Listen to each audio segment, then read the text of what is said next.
Hello everyone, welcome to MBA Karo. So today we have reached day 19 of our daily drill, right? So this is amazing, right? So if you are new to our channel, please subscribe to our channel and follow us on our different social media platforms. Make sure to follow us on our make sure to join our Telegram group because we share PDFs of these series on our Telegram group and many other relevant PDFs we share there. So this is the QR code. You can scan this QR code and join our Telegram group. And this is the link. You can check that out. So if you're preparing for MAHCET, then we have a crash course going on. We also have test series. So you can take one test, the trial mock you can give, and you can analyze your preparation, and then you can work accordingly on the weak area that you have, right? So now this is the first passage that is given to us. Let's see what this passage has to say. So hyperlinks. This passage is about hyperlinks. So hyperlinks, those blue underlined words we click on to explore the internet. So underlined words, we know what are hyperlinks. They are more than just ways to get around. They are like threads that connect the entire web, linking different ideas and perspectives. So hyperlinks are linking different ideas and perspectives just like our brains connect thoughts, right? The web itself is built on these connections. These hyperlinks. Search engines like Google became popular. Why? Because they understood how important links are. They use special formulas to figure out which websites are important based on how many links point to them. So the order that those websites are arranged, they are in the order of how many links are pointing towards each website, right? This is because links act like votes of confidence, showing which websites are trustworthy and reliable. So that is why whenever we are searching anything on Google, we tend to look for or we tend to click on first five, maybe let's say websites or the top one most of the time, right? But the idea of connecting information goes way back, even before the internet. Philosophers like Hobbes, Locke, and Hume, so these philosophers are named here, they were interested in how our mind linked different ideas based on how similar they are, or if they are related, or if one causes another. So whether the ideas are similar or they are related to each other, or one idea causes another idea. Is it a chain reaction? Right? So how our mind works, this is what these philosophers used to work on or think about. These ideas help create hypertext, which lets us explore information in any order we want, just like our thoughts jump around. So our thoughts do not have any order. We can just like they keep jumping around, right? Similarly, there is no order of exploring the ideas. So these ideas help us create hypertext. Throughout history, people have tried to show these connections between ideas in different ways. Now, writers and printers, they use things like cross references, indexes, and footnotes to bring together different ideas and perspectives. So, for us also, whenever we are preparing a project, whenever we are writing something, we tend to write footnotes. What are those footnotes? Those are the references that we take from another, maybe some person's work, right? So, Alexander Pope's famous poem, The Dunciad, with its many footnotes, is a great example of this early way of connecting information. So with footnotes, we connect information, right? Now, with the rise of artificial intelligence, things are changing. AI chatbot can create summaries of information, but these summaries often don't show where the information came from. You might have noticed, right? Whenever you like give a text to AI chatbot, you asked the chatbot to summarize the information. It will summarize it, but it will not give you the source, right? This means we might lose those important connections between the ideas and the different viewpoints they represent. So we do not know the source, we are losing the important connection. So that like now we do not know the source, so we cannot read further. So there is no different viewpoint that we are getting, right? We are just getting the summary. This shift towards AI summaries makes some people worry about the future of online discussion. How? The question is, will we lose details and critical thinking that came from exploring different sources and perspective? Earlier, when we were just given links, so we would just go to the link, read what other people have to say, read other people's perspective, get more information on the topic. Now we are not getting that, right? Next one, Will the internet become a bunch of summaries without the rich context and that link provides? This is also a concern. We need to remember that hyperlinks are not just for getting around. They help us understand how others connect ideas and learn from different perspectives. Clicking on links allows us to discover new things and form our own opinions. If we replace links with AI summaries, we might lose this important part of exploring the internet because we are not exploring only. We do not know the source, so how can we explore? And we might end up with a less informative and less interesting online experience. Just getting what we are just asking, not able to explore anything. So this is what they are talking about: hyperlinks, importance of hyperlinks, and how AI chatbots are, breaking the connection. Now the question is, according to the passage, search engines like Google became popular because option A says they utilized complex algorithm and generated AI summaries. Option B says they recognize the significance of hyperlinks as the indicator of websites' importance and reliability. Option C says they prioritized the aesthetic design of websites over their content. Option D says they focused on creating a linear and structured online experience. And option E says they disregarded the importance of links and focused solely on keyword matching. So it is a very clear-cut answer that they recognize the significance of hyperlinks as indicator of website importance and reliability, which is clearly mentioned here. Google became popular because they understood how important links are, and then rest. So the correct answer is option B. Easy. Next question. Passage draws a parallel between hyperlinks and what? Option A, the way our brain connects ideas and thoughts. Option B, the structure of a traditional library cataloging system. Library cataloging. Option E, evolution of printing technology and impact on literacy. Option D, development of artificial intelligence and its application.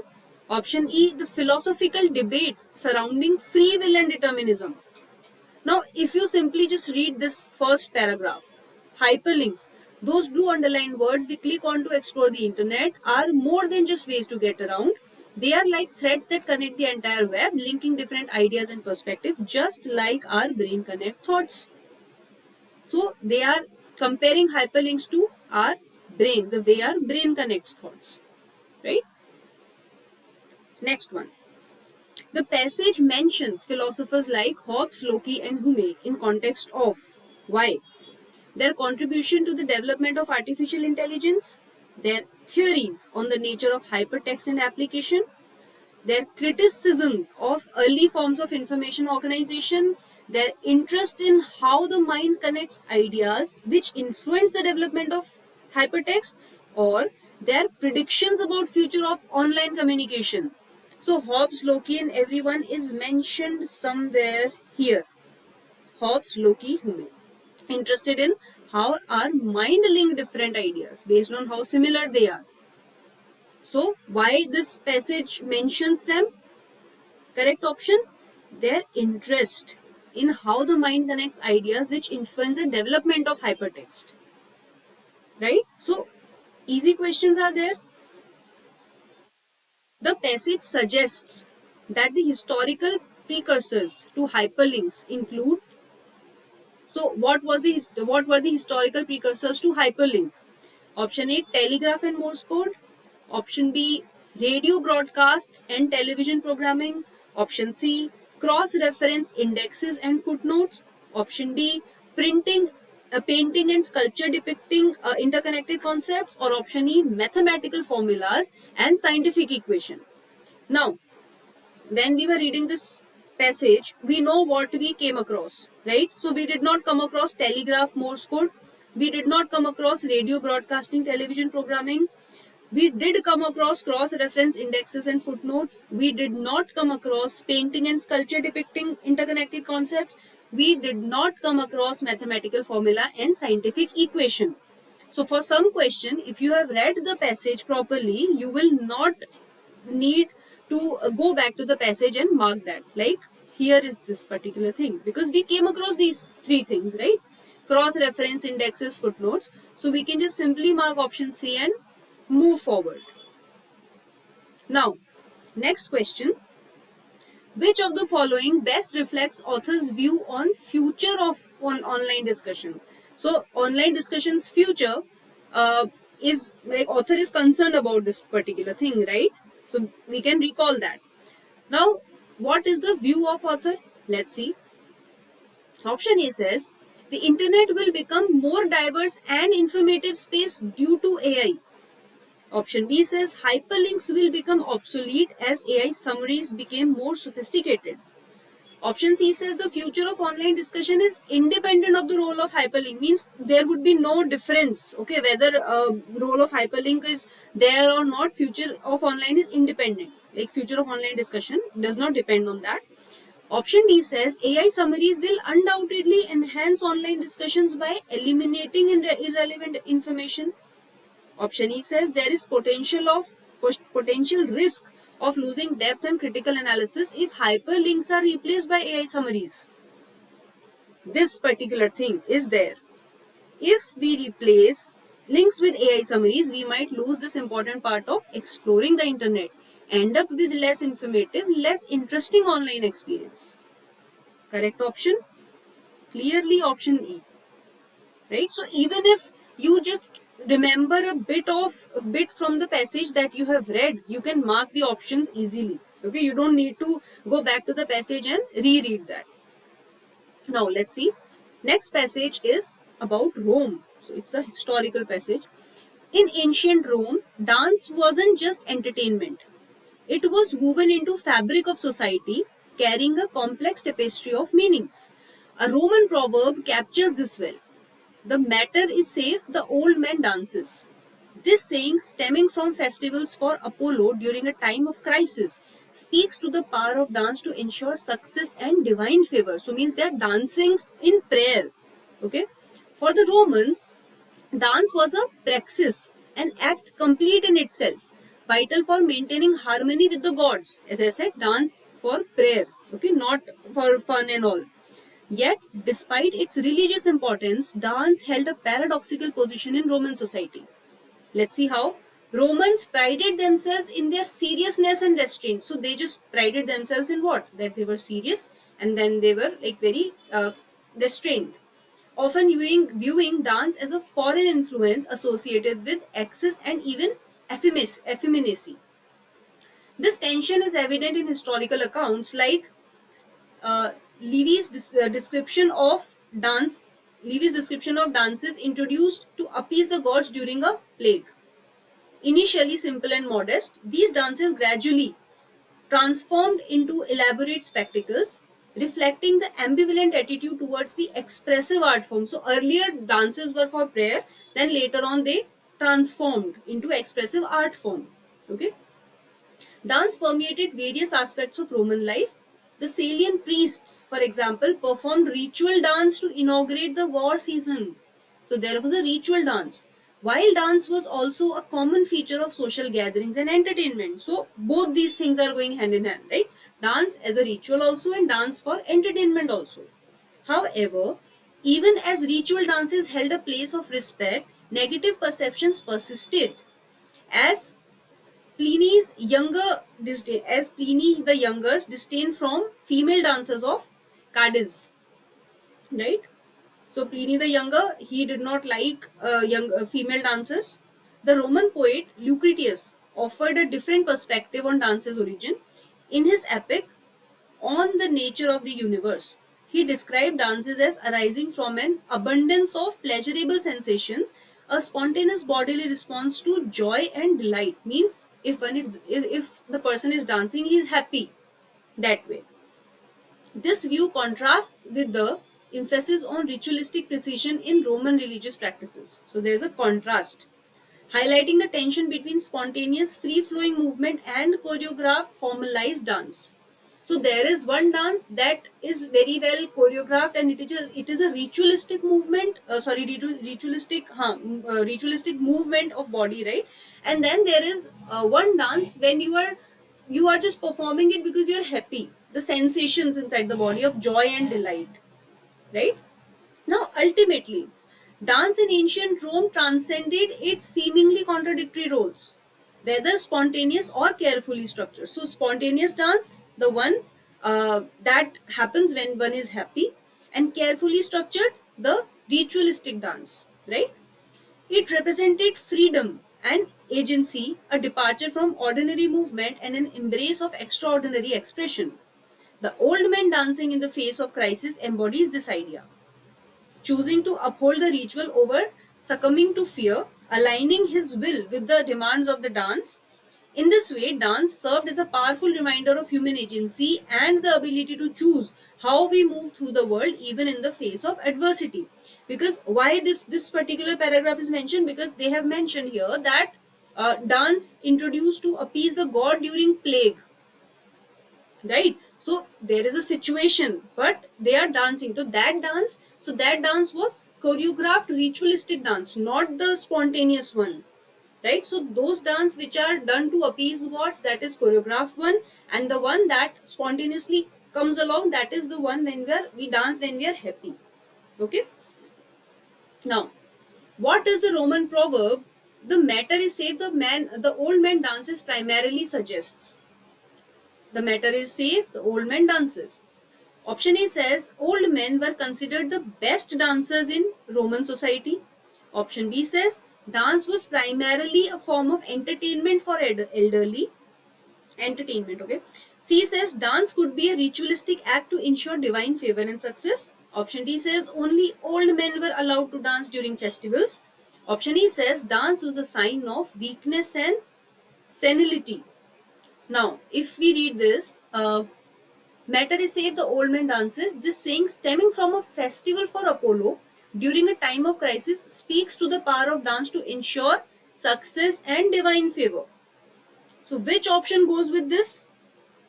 Option C, that dance could be a ritualistic act to ensure divine favor and success. This option is not saying that dance is a ritualistic success. They are saying dance could be.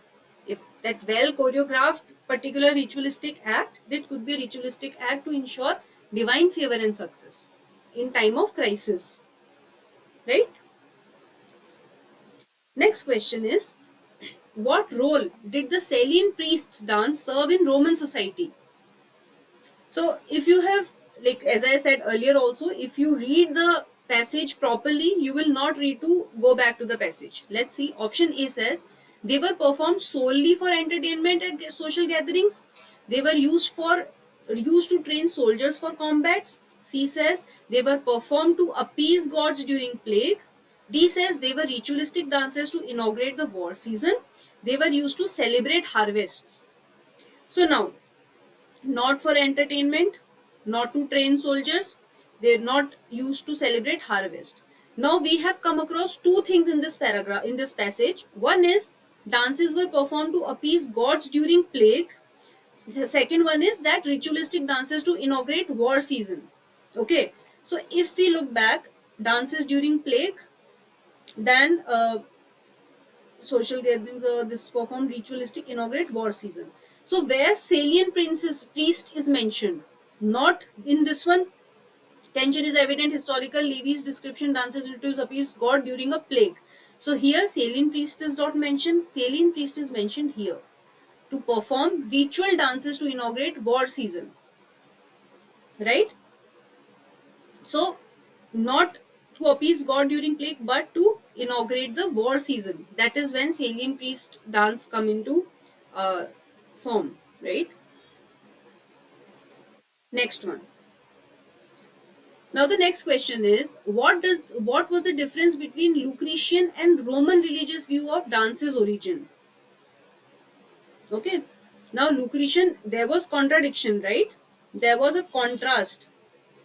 Roman poet Lucretius offered a different perspective on dance's origin. In Epic, this name, he described dance as arising from an abundance of pleasurable sensation, a spontaneous bodily response to joy and delight. So, what was the difference? Let's see. Option A says Lucretius emphasized the importance of ritualistic precision, while religious views focused on spontaneity. See, religious views focused on spontaneity. Spontaneous dance is when one is happy. So religious dance is not spontaneous, it is well choreographed. Right? B, Lucretius saw dance as spontaneous response to joy, while religious views emphasized choreographed ritual. C says Lucretius believed dance was a form of political protest, while religious views saw it a divine act. No, political protest, definitely not mentioned here. Lucretius saw dance as a form of physical exercise, while religious views saw it as a form of art. E says Lucretius believed dance was an evil act, while religious view it saw it as a good act. If we see, Lucretius saw it as abundance of pleasurable sensation, a spontaneous bodily response to joy and delight. And this was contrasting with the emphasis on ritualistic precision in Roman religious practices, highlighting the tension between what? Spontaneous free flowing movement and choreographed, formalized dance. So, what is the correct answer?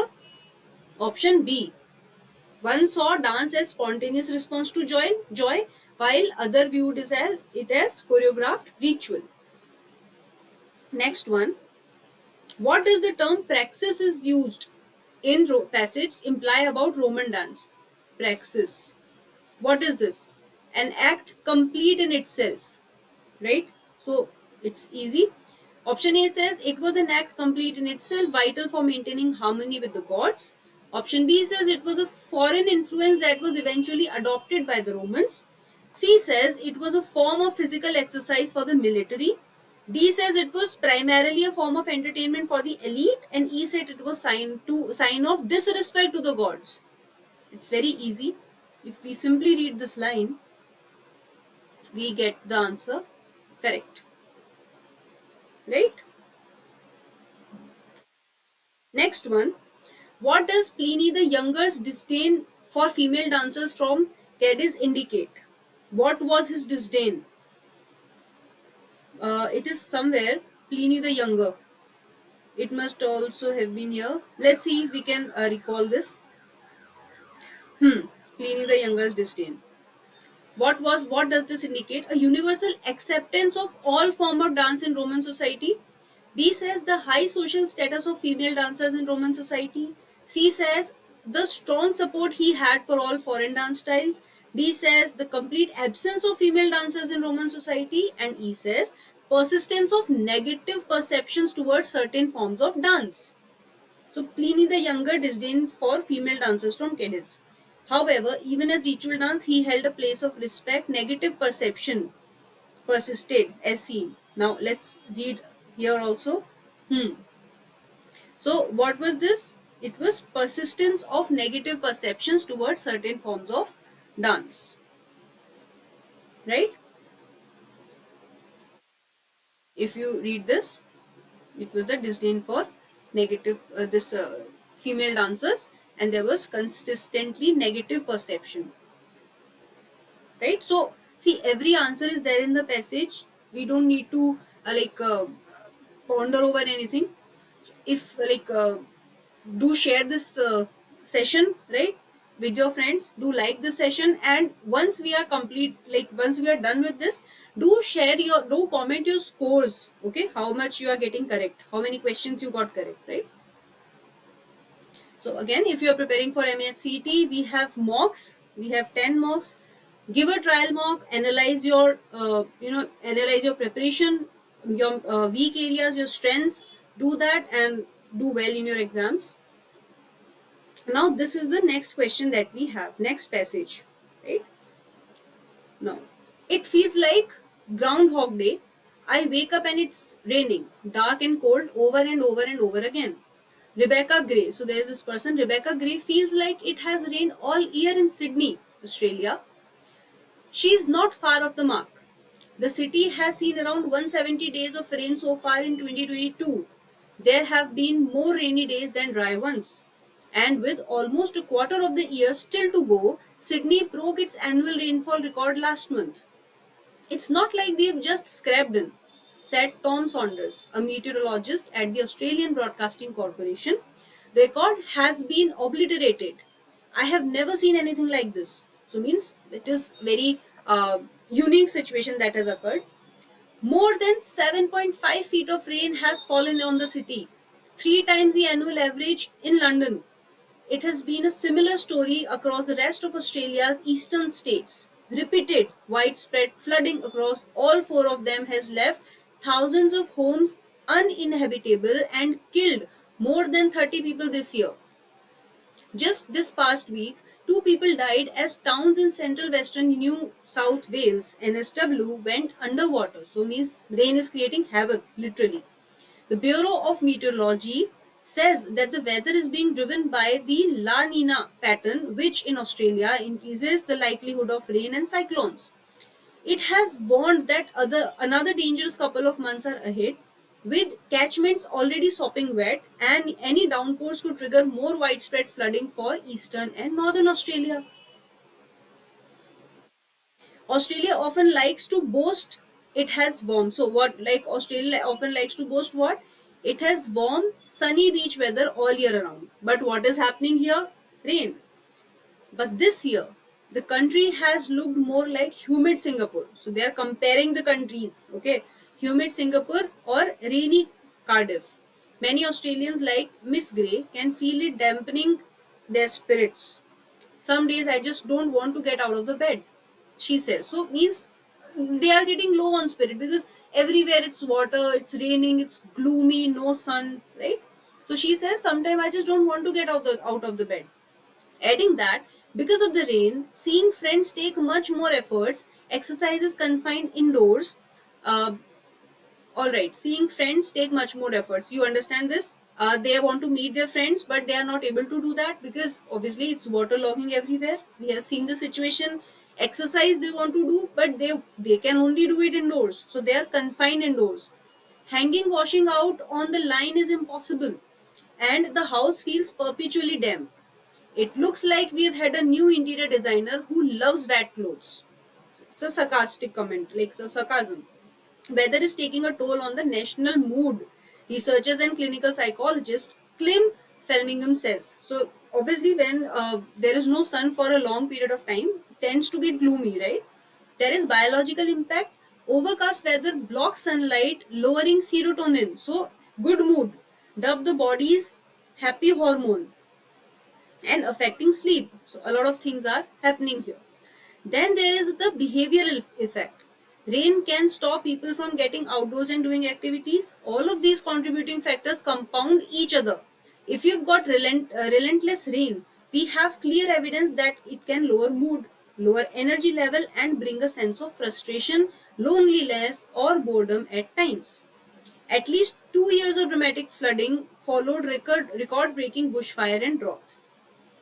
While Australia has always been a land of extremes, experts say climate change is making these phenomena worse and more frequent. Improving Australia's mental resilience to disaster will be vital. Mental resilience means mental strength to be able to deal with disasters, right? Dr. Gray argues people who prepare for disasters by making evacuation plans, for example, tend to feel less distressed and recover more quickly than those who don't. Research by the Australian Red Cross indicates training in mental health first aid, seeking support from people with similar experiences, and channeling stress into something productive can also help. So basically, they are saying that develop resilience, mental resilience, right? Now, the question is what comparison is made to describe the unusually rainy weather in Australia? It is compared to dry conditions of the Sahara Desert. No, Sahara Desert has not been mentioned. It is compared to the tropical climate of Amazon rainforest. Again, no, they have not mentioned Amazon rainforest. It is compared to the snowy condition of Antarctica. No. It is compared to the humid weather of Singapore or the rainy weather of Cardiff. It is compared to the consistent moderate climate of Mediterranean. No, they have not mentioned this. They have mentioned option D. Yes, they have compared these two, right? Humid Singapore and or rainy Cardiff, right? Correct answer. Next one. What is the primary reason for the excessive rainfall in Sydney, Australia, according to the passage? So according to the passage, right? Stick to the information given to you in the passage. Let's see. Option A says the La Nina weather pattern. Option B says El Nino weather pattern. Option C says increased industrial pollution in the region. D says global warming causing increased evaporation. E says shift in ocean currents unrelated to knowing weather pattern. So we have read this passage carefully, so we know what we have come across. Have we come across El Nino, industrial region, global warming, shift in ocean? No, but we have come across La Nina pattern. It is clearly mentioned here, right? So keep recalling what we have read in the passage. Next one. What has been a significant consequence of the repeated flooding? What is a significant consequence? Decrease in agricultural production. They have not mentioned anything about agricultural production. Mass migration to Western Australia. Have they mentioned anything about mass migration? Thousands of homes rendered uninhabitable. Option D, a significant rise in tourism due to unique weather. Obviously not. This is not there. A drastic increase in the price of seafood. No. So they have said thousands of homes were left uninhabitable, sorry, and there more than 30 people were killed. So the correct answer would be option C, right? Next one. According to the passage, what biological impact does overcast weather have on people? It should be easy. Everybody must get this one correct, right? Because even those who have not seen the PDF earlier and those who are doing this with me, they should also get this one correct because it is pretty easy. Only one thing is mentioned. It increases the production of adrenaline. It lowers serotonin levels, impacting mood and sleep. It causes a rise in body temperature. It enhances cognitive functions. It increases the production of vitamin D. What is there? What they have mentioned about? They have mentioned about serotonin levels.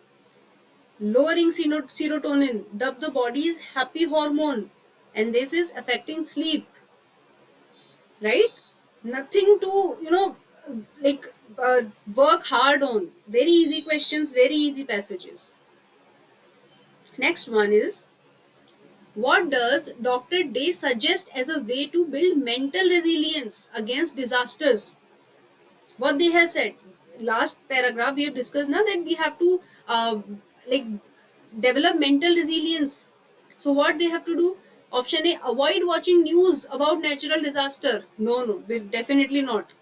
B says rely solely on government assistance after a disaster occurs. No.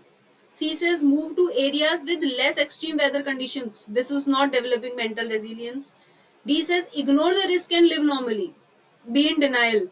Delulu is the solulu. No. E says train in mental health first aid and make evacuation plans. This last line, training in mental health first aid, seeking support from people with similar experience. So, option E, ignore the risk and live normally. I like this option very much. No, definitely not. Right? So, the correct answer is option E. Now, next passage. Let's see what this passage is about. The global stage resounds with discussions about women's societal place and challenges they face. So, we are going to be reading about women. India too actively engages in this dialogue. Evidenced by the establishment of Women's Studies Center, nevertheless, a persistent tendency exists to diminish women's intellectual, physical, and creative abilities. Patriarchal structures prevalent in most societies confine women to subordinate positions. Men's social roles are elevated while women's are diminished, leading to the devaluation of their work. So, whatever they do, the work is devalued. This power imbalance grants men rights across all aspects of life, while women are consistently denied them. A male centric perspective pervades social, political, cultural, economic, religious, educational, and judicial realms, resulting in women's unfair treatment and oppression. Right? Despite women's critical role in reproduction and societal development, the birth of a daughter is often met with less enthusiasm. Women are frequently perceived as physically, mentally, and ideologically weaker. Gender inequality is particularly evident in marriage. Traditionally, marriages were arranged at a young age, and even today, parental decisions often dictate girls' marital future. While women now have a legal divorce rights, they are not universally exercised, leaving many in abandoned situation. So they have legal rights, but they are not being exercised properly. Gender inequality extends to property rights and inheritance. Men inherit family assets while daughters are expected to leave their paternal homes after marriage. Even when women participate in family decision making, their opinions are frequently disregarded. The preference for son and the prevalence of female feticide reflect a deep-seated bias against daughters. So there is nothing to explain in this passage. It is very well self-explanatory. Women's roles are secondary in all aspects of Indian society, including family, religion, law, and media. Cultural norms regulate reproduction, labor, sexuality, and means of production, consistently placing women at a disadvantage. Cultural norms are also placing women at disadvantage. While democratic systems provide women with political participation, their representation remains low. Even in developed nations, women struggle to attain leadership positions. In India, the bill for reserved seats for women in legislature has faced significant hurdles. Post-independence efforts have aimed to empower women through education and employment. However, issues like unequal pay, abuse, and discrimination persist. Despite demonstrating their capabilities, women still encounter discriminatory attitudes. The historical influence of patriarchy continues to shape Indian society, leading to ongoing injustice against women. Even in 21st century, many men maintain traditional viewpoints, perpetuating these problems. So we are in 21st century, but men have certain viewpoints, right, perpetuating these problems. Like these problems are still there. The internalized sense of inferiority among some women further complicates the situation. So already situation is so complicated, and like some women who have inferiority complex or sense of inferiority, they are complicating the situation more for themselves. Ultimately, a society's progress is inherently linked to the social status and role of its women. This is a very important line of this passage. Throughout history, women have been treated as secondary beings, and this reality remains. In every social domain, religious, social, economic, or and cultural, women continue to be relegated to a secondary position, right? But you might have heard this like a lot of times. Society's progress is inherently linked to the social status and role of its women. That's why I said it is important, because we have heard this plenty of time, right? Yet women are not given equal status, right? Still we women are struggling. So this is what this passage was about. Now the question is, passage suggests that the establishment of women's study centers in India, what is this, has effectively eradicated gender inequality, is a superficial attempt to address the issue. It indicates India's participation in the global dialogue on women's issue. It has been met with universal approval within Indian society. It is a primary reason for the shift in patriarchal structure. Let's see where this particular thing is mentioned. Uh, Global stage resounds with decisions about women's societal place and the challenges they face. The first line, in India too actively engages in this dialogue, evidenced by the establishment of women's study centers. What is happening here? They are taking part in global dialogue, right? So, correct answer would be option C. This indicates India's participation in global dialogue on what? On women's issue, right? Clearly mentioned, nothing to worry about. Next question. Which of the following statement is least supported by the passage? Least supported, right? Option A says women's contribution to societal development are significant. B says women face challenge in attaining leadership position globally. C says patriarchal viewpoints are still prevalent in 21st century. D says birth of a daughter is not always celebrated in India. E says legal rights for women are always enforced effectively. Now, we have to find the one least supported by the passage, right? So women's contribution are significant, that it is mentioned, it is supported by the passage. They have mentioned that women societal development, they are it is critical, this women's critical role in reproduction and societal development. So it mentioned women face challenges in leadership position. They have all, this is also mentioned. political this women struggle to attain leadership position. This is also addressed. uh, Patriarchal viewpoint is also there. Many men maintain traditional viewpoints, so this is also there. Birth of daughter is not always celebrated in India. This is also somewhere mentioned. um, Somewhere it is also there, definitely. Secondary consistency, you will find that there's preference for son and prevalence for female feticide, so this is also supported, right?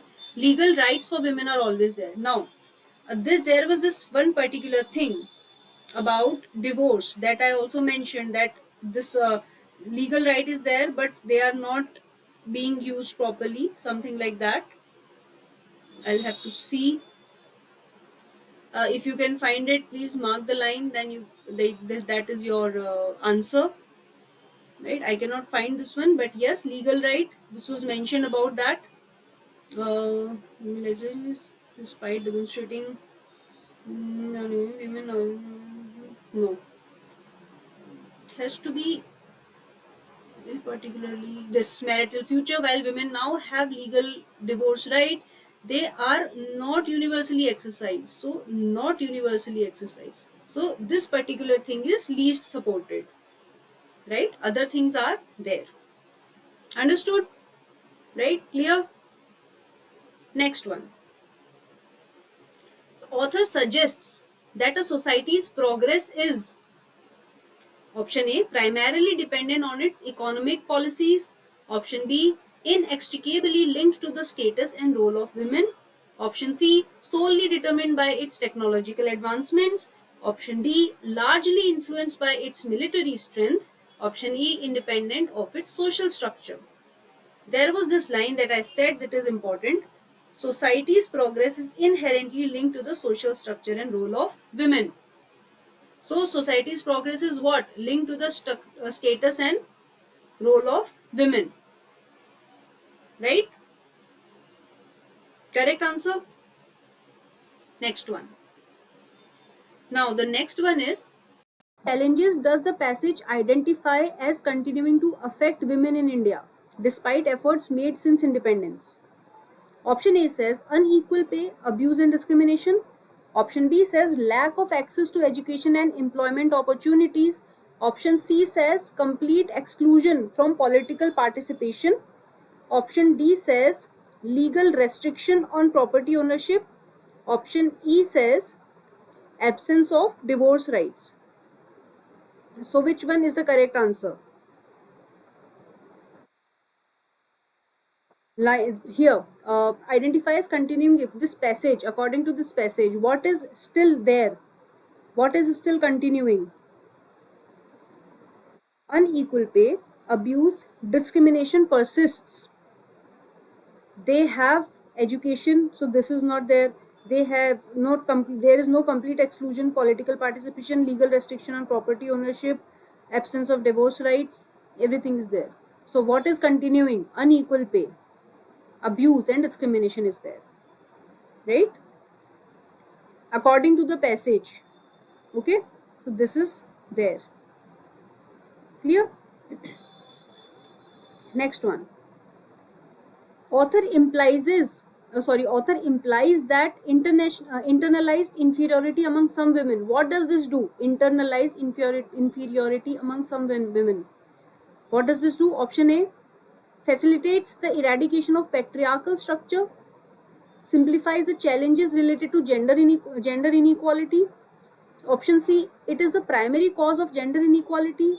Option D, further complicates the issue faced by women. Option E, it has been completely overcome since 21st century. So now, uh, it was also somewhere there, this one, the internalized sense of inferiority among some women further complicates the situation. So what is happening? It is further complicating the issue faced by women, right? Already there are so many issues faced by women, and then some women are like they have internal sense of inferiority, right? So once again, if you're preparing for MAHCET exam, check out our crash course. There are videos also there, trial videos are there, right? And for mock test you can give a trial mock. And why am I repeating to give a trial mock and analyze your preparation? Because it will help you to enhance your scores, right? It will help you to figure out your weak areas, and like you will get motivated. If you are scoring really good, you will get motivated, and if you are able to figure out where you are making mistakes, you can work on those areas, right? Thank you so much for attending the session. This was all for today. And do comment your scores, right? Like I'm sure you might have just seen all the correct answers, and you might have analyzed your like practice sheet, the PDF that was shared. So do comment your score and figure out where you are making where you are making mistakes, whether it is vocab, whether it is grammar, whether it is this reading comprehension, right? So try to solve as many questions as possible. Do join our Telegram group. Once again I'm saying, do join our Telegram group, so that you get access to all the relevant study material that we have there, including vocabulary, including grammar, including reading comprehension and other reasoning and everything, right? So do check that out, and I wish you all the very best for your exam. Keep studying hard, keep preparing, and if you have any doubt, anything, we are here for you. uh, Also do share your score. Once again, I would really like to know how much you are scoring, how well you all are doing. So all the very best. Thank you so much.